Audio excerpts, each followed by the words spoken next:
Magandang araw po sa atin lahat, lalo na sa makapanood nitong aking video. Kauna-unahan ko pala tong voice audio dito po sa aking video. Ito po ang aking trabaho bilang isang line and grid or tinatawag nilang survey aid.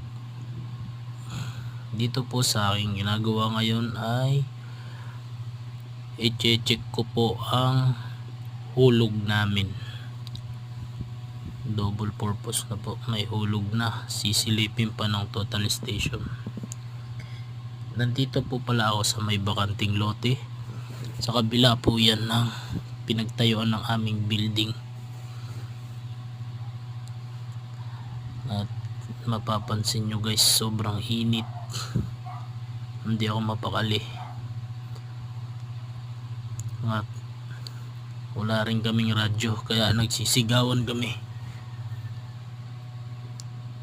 Nga pala, yung dalawa ko pala kasama ay nandyan po sila sa building. Sila po yung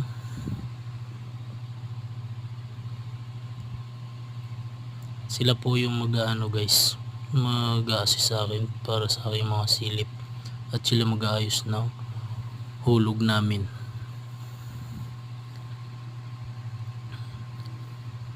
Sa mga oras na yan, sobrang init po guys, kaya balot na balot po ang aking muka.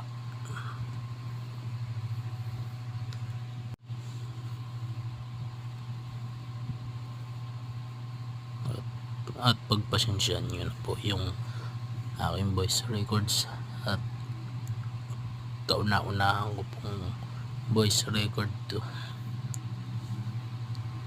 Yan po, sinisilipan na po natin ang hulog para po maayos na ang lagay, para mai-fix po natin yung tansi or lubid, na pinakamanipis na lubid guys, para mas maganda.